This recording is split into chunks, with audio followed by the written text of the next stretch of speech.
Olá, você ligado na RDS. Bem-vindos ao nosso primeiro episódio, nossa primeira reportagem.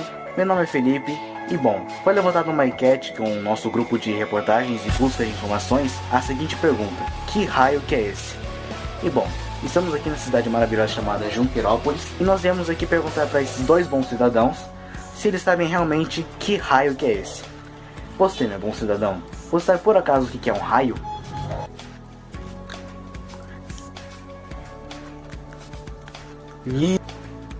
Ok. E você, meu consagrado? Eu sei. O raio não é nada mais nada menos que o diâmetro, sabe? O metade do diâmetro. Assim, você tem o diâmetro, você tem metade, então a metade do diâmetro é o raio. Então o raio é 2 vezes do diâmetro, o diâmetro é 2 vezes do raio, entendeu? É isso, o raio é... Não, seu tolo! Não é esse tipo de raio que a gente tá falando. Ah, não? Então eu não sei. Parece que nenhum dos dois sabe realmente o que é um raio e quais são os perigos que eles podem nos promover. E bom, pra que a gente saiba um pouco mais sobre isso, por que a gente não dá uma olhada na nossa matéria que fizemos em relação ao conteúdo que estamos trabalhando aqui? Sem mais delongas, solta o vídeo depois da vinheta. I want to break free. Bom, como foi falado no começo dessa reportagem, é essencial sabermos o que é o raio para que prossigamos em frente. Bom, os raios são descargas elétricas que ocorrem quando as nuvens se carregam de eletricidade. Eles são vistos através de trajetórias irregulares e possivelmente ramificadas com aproximadamente 2 a 5 centímetros de distância. Para que isso aconteça, é necessário que o solo tenha uma carga elétrica oposta à contida nas nuvens. Assim pode ocorrer a atração entre elas e, por fim, a descarga liberada pela nuvem. Os raios podem ocorrer entre nuvens, quando se iniciam dentro de uma dessas, e entre nuvens e o solo, que podem se iniciar tanto em um quanto em outro. Ou seja, é possível sim que raios subam ao invés de descer apenas. Cerca de 99% da descarga é liberada de forma de luz, e 1% em forma de trovão. Ou seja, toda aquela luminosidade que ocorre quando vemos um trovão é por causa dessa descarga que é tão desregulada de luz. O canal por onde ocorre essa descarga aquece o ar em até 30.000 graus Celsius em poucos milissegundos, e elas normalmente afetam pontos mais altos encontrados na superfície que distribuem eletricidade para o solo e para as estruturas condutoras nas proximidades. Ou seja, toda vez que você estiver perto de um prédio ou de alguma árvore, se a árvore ou esse prédio forem os pontos mais altos, eles com certeza irão atingir esses pontos. Portanto, você deve permanecer distante desses locais. Afinal de contas, quando ocorre essa descarga elétrica do ar para o chão, a carga que atinge esses pontos ela é distribuída para o solo. Ou seja, quanto mais próximo você estiver, mais chances você terá de ocorrer de ser eletrocutado por uma carga maior do que você poderia esperar. Por isso, não se é recomendado sair de casa em tempestades, não se aproximar de pontos altos, como eu havia falado, e não permanecer em locais abertos ou quando começar a chover, e etc. Além dos pontos altos encontrados na superfície, a água que nós utilizamos, ela também pode atrair raios. Contudo, a água pura mesmo não pode atrair. Na realidade, apenas a água que nós utilizamos, no caso a água tratada, é um bom ponto de atração, pois ela recebe sais e devido a esses sais que são utilizados no seu tratamento, eles podem atrair a descarga elétrica. De modo geral, os cientistas eles desconhecem todas as características do funcionamento da descarga elétrica que são produzidas tanto na atmosfera quanto no solo. No entanto, existem teorias que são promissoras.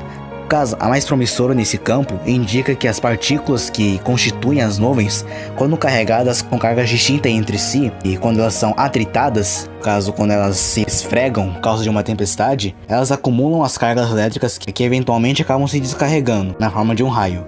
Pense o seguinte, lembra quando um Power Ranger ele era atingido por uma espada de um vilão, aí ele sangrava faísca? E bom, imagine que essas nuvens sejam o Power Ranger e a espada em si.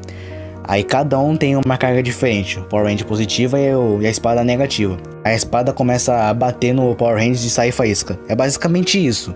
Brincadeiras à parte, depois de toda essa explicação, ainda assim fica a pergunta: qual que é a importância de se estudar física em relação às propriedades de um raio? Eu não sei.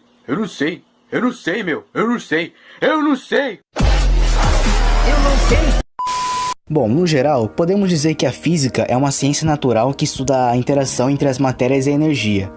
Ela estuda os fenômenos mais fundamentais da natureza, ou seja, a formação de raios está incluída no meio. Afinal, raios, trovões, etc. tem a ver com a atmosfera, e a atmosfera é o meio natural. E ao estudarmos esses raios e como eles funcionam em suas propriedades, nós podemos prever diversos acidentes que envolvam esses raios. No caso, formulando diversas formas de precaução como as citadas antes. No caso, como ficar longe de pontos que são atrativos para os raios, evitar de sair em tempestades, ficar no meio da piscina quando estiver trovejando e etc. Dados de 2018 indicam que cerca de 1.424 acidentes são de origem elétrica por todo o Brasil, sendo que 51 desses casos são de descargas atmosféricas, no caso, os raios. E 38 desses casos tiveram a morte como resultado. Apesar de não ser um número tão grande em relação à proporção dos acidentes no geral, ainda assim é preocupante só pelo fato de estar envolvendo risco de vida.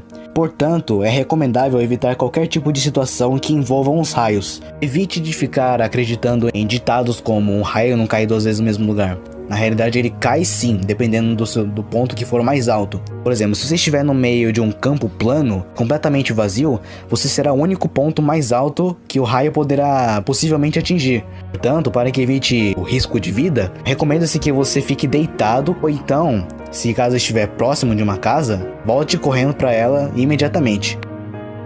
E bom, depois de todo esse papo de segurança e tal, eu gostaria de saber se o pessoal aí da reportagem, Felipe Repórter, se eles entenderam todo esse conceito de perigo e tal, dos raios. E queria saber se eles realmente sabem que raio que é esse que estamos falando. Então, meu consagrado, você finalmente entendeu o que é um raio? Ah, agora entendi. Ótimo. E quanto a você, meu jovem rapaz? Obrigado por suas palavras. E pessoal, espero que tenham gostado da nossa primeira reportagem sobre os raios. Espero que tenha informado vocês o bastante para que tenham ciência dos perigos que os raios podem nos promover.